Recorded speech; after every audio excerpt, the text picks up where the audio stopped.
Hi friends, welcome to our channel. இன்னைக்கு நம்ம பார்க்க போறது ஒரு டேஸ்டியான அதே நேரத்துல ஹெல்த்தியான ஒரு ஸ்நாக்ஸ் தான் பார்க்க போறோம். வாங்க வீடியோக்குள்ள போலாம்.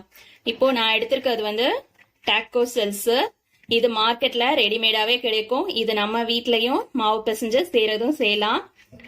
இந்த மாதிரி உள்ள டாக்கோ செல்ஸ் வந்து வாங்கிட்டு மார்க்கெட்ல இதை வந்து நம்ம கேக் பிஸ்கட்லாம் செய்யற மாதிரி 180 டிகிரி சென்டிகிரேட்ல அவன்ல வந்து ஒரு 10 மினிட்ஸ் வந்து பேக் பண்ணி எடுக்கணும். அதாவது இந்த இது வந்து கலர் மாறி இருக்கணும், லைட்டா கிறிஸ்பியா இருக்கணும். இப்ப நம்ம இது பண்ணோம்னா கிறிஸ்பியா இருக்காது. இதை நான் வந்து பேக் பண்ணி எடுத்துட்டு வந்து காட்டுறேன். இப்போ பேக் பண்ணது இந்த மாதிரி இருக்கும். உடைச்சோம்னா நல்லா கிறிஸ்பியா இருக்கும். இந்த இதையும் பாருங்க, இந்த அளவுக்கு உள்ளதை நம்ம எடுத்து வச்சுக்கலாம். இப்போ இது உள்ளுக்க வைக்க போற ஃபில்லிங் பார்க்கலாம். ஃபில்லிங்க்கு கடாயில எண்ணெய் ஊத்திக்கிறேன்.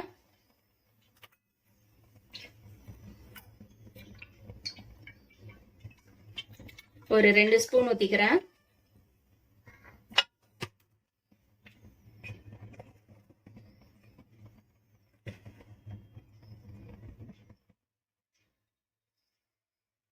வெங்காயம் போட்டுக்கிறேன்.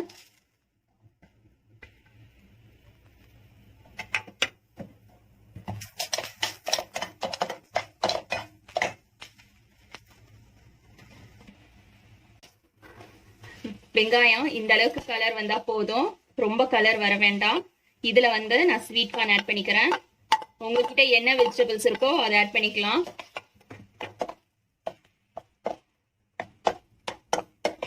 இந்த டாக்கோஸ்க்கு நாம வைக்க வர்றது வந்து வெஜிடபிள்ஸ் குடமிளகா வைக்கலாம், இல்ல கேரட், பீன்ஸ், இது மாதிரி எது வேணாலும் வைக்கலாம். நான்வெஜ்ல வந்து சிக்கன் இல்ல மட்டன் ஏதாவது குக் பண்ணிட்டு அதை எடுத்து சின்ன சின்ன பீஸா கட் பண்ணி அதை இதுல ஆட் பண்ணிக்கலாம். இப்போ நான் செய்யறது வந்து ஃபுல் வெஜ் தான். கார்ன் லைட்டா கிறிஸ்பி ஆனதுனையும் நான் தக்காளி ஆட் பண்ணிக்கிறேன். தக்காளி வந்து ஒரு தக்காளி ஆட் பண்றேன். சில பேருக்கு தக்காளி பிடிக்காது, தக்காளிக்கு பதிலா நீங்க கெட்சப் கூட ஆட் பண்ணிக்கலாம்.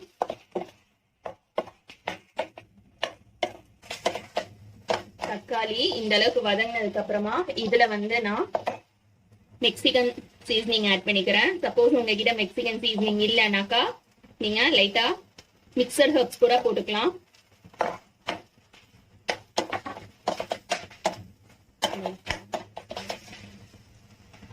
இதுல நான் வந்து சில்லி சாஸ் ஆட் பண்ண போறேன். நீங்க உங்ககிட்ட சில்லி சாஸ் இல்லைனாக்கா பச்சை மிளகாய் கூட கட் பண்ணி சின்ன சின்னதா இதுல ஆட் பண்ணிக்கலாம்.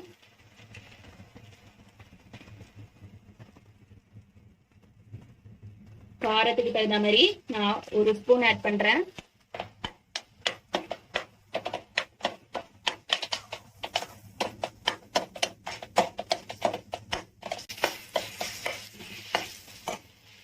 இதுல நான் வந்து பார்பெக்யூ சாஸ் ஆட் பண்ண போறேன் டேஸ்டுக்காக.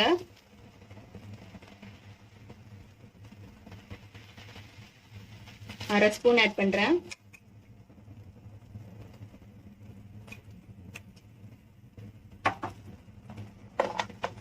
உங்ககிட்ட பார்பெக்யூ சாஸ் இல்லைனாக்கா நீங்க இதை ஸ்கிப் பண்ணிக்கலாம்.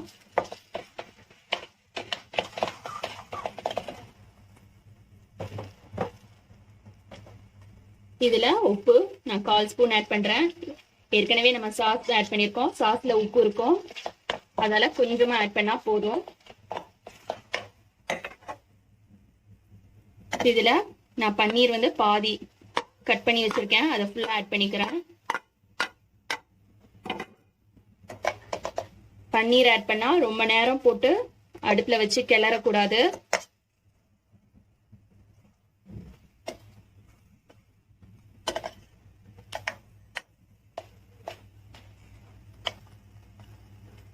இப்போ இதுல கொஞ்சம் கொத்தமல்லி தழை ஆட் பண்ணிக்கிறேன். மெக்சிகன் இதுல பார்ஸ்லி ஆட் பண்ணுவாங்க, இல்லைன்னா ஆரிகன் ஆட் பண்ணுவாங்க. அதுக்கு பதிலா நான் கொத்தமல்லி தழை ஆட் பண்ணிக்கிறேன். இப்போ அடுப்பு ஆஃப் பண்ணிட்டு நாம இதுல வந்து கொஞ்சம் செடார் சீஸ் போட்டுக்கலாம். செடார் சீஸ் வந்து லைட்டா கிரம்பிள் பண்ணி வச்சிருக்கேன்.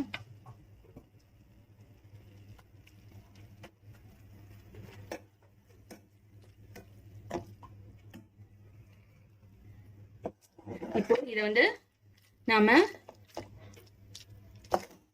டேக்கோஸ்குள்ள ஃபில் பண்றது தான். அசெம்பிள் பண்ணும்போது காட்டுறேன். நம்மளோட டேக்கோஸ் ஃபில்லிங் ரெடி ஆயிடுச்சு. இப்போ இதை வந்து நம்ம டேக்கோஸ்குள்ள ஃபில் பண்ணிடலாம்.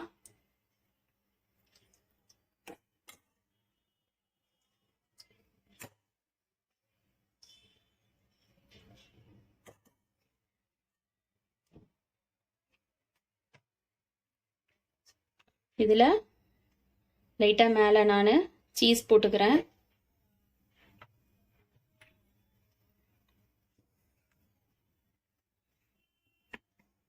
இதே மாதிரி மற்றதும் செஞ்சுட்டு உங்களுக்கு காட்டுறேன். இப்போ நம்மளோட வெஜ் டேக்கோஸ் ரெடி ஆயிடுச்சு. பாருங்க எவ்வளோ ஹெல்த்தியா இருக்கு அப்படின்ட்டு. இது சாப்பிட்றதுக்கு டேஸ்டியாகவும் இருக்கும். ஈவினிங் ஸ்நாக்ஸ்க்கு பசங்களுக்கு ரொம்ப யூஸ்ஃபுல்லான இது. இதே மாதிரி நீங்களும் உங்க வீட்டில் செஞ்சு பசங்களை அசத்துங்க. தேங்க்ஸ் ஃபார் வாட்சிங்.